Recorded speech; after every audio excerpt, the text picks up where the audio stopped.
Welcome to the Works podcast, where we introduce you to South Carolina's strategic workforce development efforts and its leaders. My name is William Floyd. I'm the Executive Director of the Department of Employment and Workforce, and it's also my privilege to chair the Coordinating Council for Workforce Development. In today's episode, you'll get to meet Jay West. I was talking about leaders. Well, he's one of them. He was there from the very beginning to see the rebirth of the Coordinating Council for Workforce Development and had the vision for the central portal. Welcome to the Works podcast, Jay. No, William, it's great to be here. Looking back, the first time I encountered you was during your chairpersonship of the ad hoc committee that you were doing for Speaker Smith. That was about 4 years ago. Before we go into that, tell us a little bit more about yourself, including your service in the House. So I'm a bit of a Renaissance person. I discovered early on that I had this rage for learning. I was a baseball player in college and then decided I probably needed that college degree, so I had to buckle down a bit. But from there, I went on to grad school and went back to Erskine College as the vice president for a while.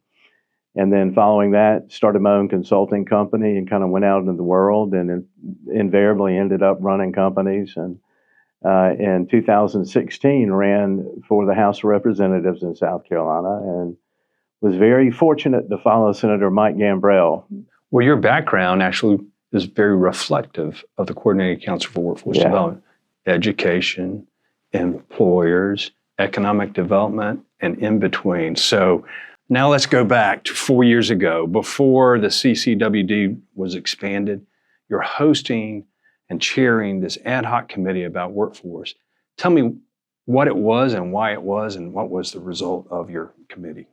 So it actually happened when Speaker Merle Smith was elected Speaker, and he's a visionary and really cares about people in South Carolina having good paying jobs, being economic development friendly, recruiting those jobs, and making sure that we have an economy that can sustain anything, basically.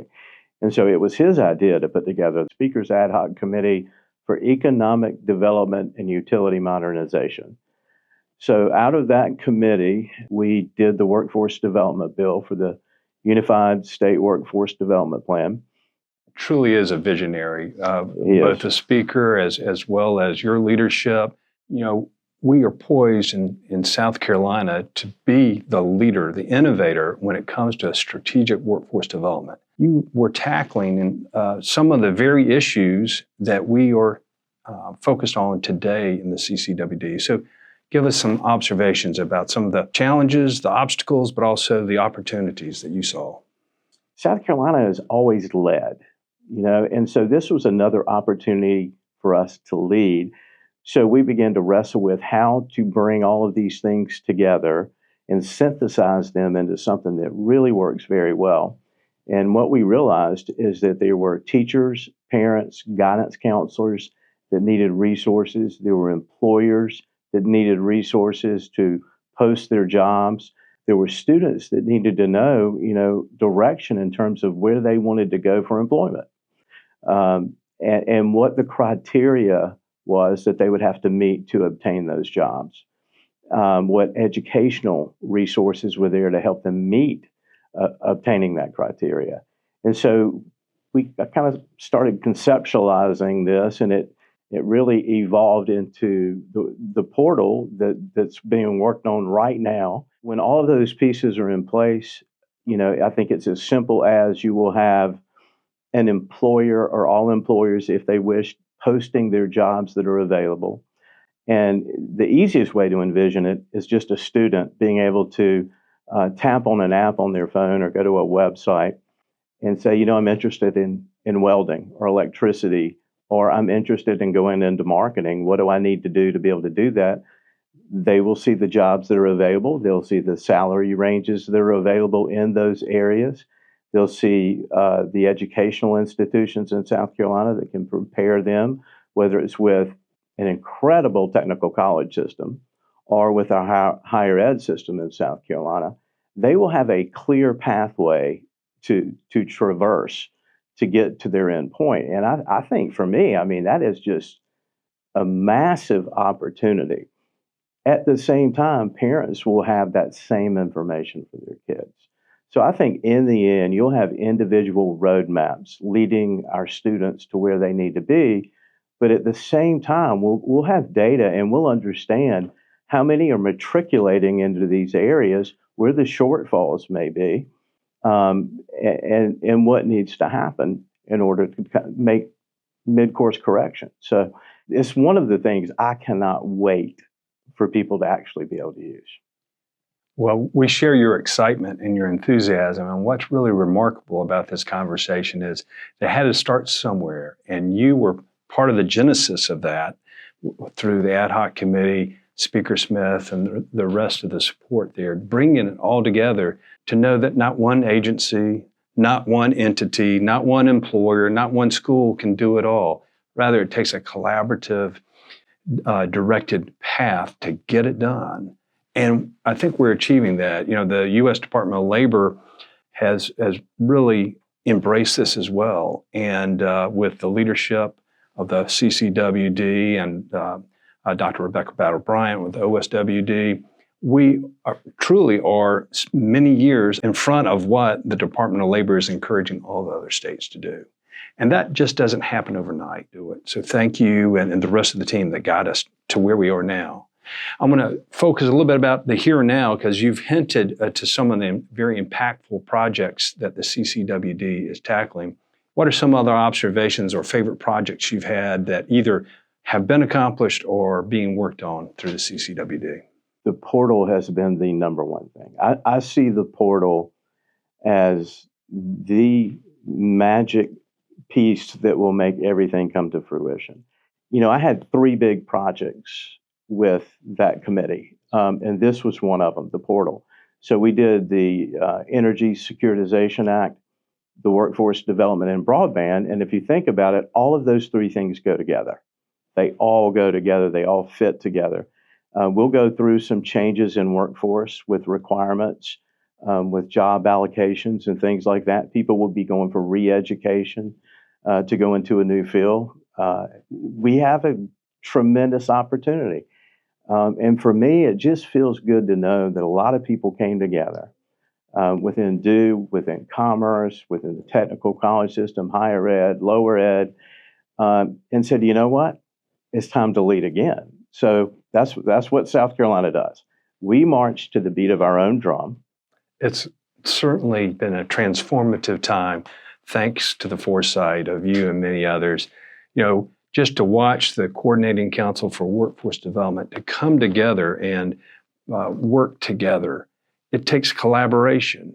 And in terms of that different drum, I think in South Carolina at this time, it's a collaborative march that we're doing together because we couldn't do this without the technical college system or without CHE or without the Department of Ed. All of us are coming together with one goal, and that's the goal of improving tomorrow's workforce for our citizens. And the USP, the Unified State Plan, echoes that as well. We're going to increase awareness about the incredible opportunities from the mountains to the sea for all citizens to connect up with our wonderful employers. We also are going to increase the opportunity to connect with those skills, the skills that are offered through the technical college system, as well as through 4-year schools and in between. I've had an opportunity to live in a lot of other states and a lot of other places around the world. And the one thing I can say, regardless of whether I'm in Asia or Europe or somewhere else, I cannot wait to get home to South Carolina. It's great to be here in South Carolina, and it's great to have you and your leadership, Jay, on the CCWD as a member of the executive committee. Thank you so much for what you've done and what you're doing for South Carolina. Thank you. Thank everybody that's been involved in this. And just one last bit of thanks to Speaker Smith. It takes leadership who's willing to step out and see a vision. And then it took everybody to make it happen. It wasn't just me or our committee. It was everybody. So I think it's something we all can be proud of. Indeed. Thank you again. Thank you for being on our podcast. Sure. Looking forward to many more like this with you as we celebrate the good things that are happening in South Carolina. To leave you with some helpful labor market information, here's your LMI Minute. Hi, I'm Dr. Brian Grady, Assistant Executive Director for Labor Market Information at DO. Welcome to LMI Minute, where I share some parting data from today's discussion to help you better understand our workforce. Today you heard from former Representative Jay West, who is the Director of Government Affairs and Executive Advisor for the Office of Regulatory Staff. Representative West mentioned in today's podcast episode the work that our state has done in recent years to expand access to broadband internet, particularly for people in rural communities. As South Carolinians gain access to the internet, they are able to find training, education, and work opportunities faster, removing barriers toward employment. A new analysis from the State Health Access Data Assistance Center highlights the progress that South Carolina has made in broadband expansion and the digital divide. According to the American Community Survey, we went from a broadband internet subscription rate of 82.4% in 2019 to 92.7% in 2024. This is a terrific improvement as it represents a jump for South Carolina going from 44th to 28th among the 50 states. Looking exclusively at households earning less than $25,000 per year, this percentage went from 60.8 in 2019 to 78.6 in 2024. Again, in terms of state ranking, our state climbed 12 spots from 46th to 34th. This shows that collaborative efforts, like those through the CCWD by state agencies, nonprofits, and other partners working together, help job seekers overcome obstacles by developing resources to fill the gaps in who can access, use, and benefit from digital technology. For any residents lacking internet access at home, DO has SC Work Centers and over 200 connection point locations across the state, the latter being computer labs our agency oversees, located in community hubs like libraries, universities, and faith-based organizations, including our most rural areas, where anyone can go online and receive free hands-on support from our employment experts in accessing job seeker services. Learn more about connection points at dew.sc.gov. Until next time, thanks for joining us.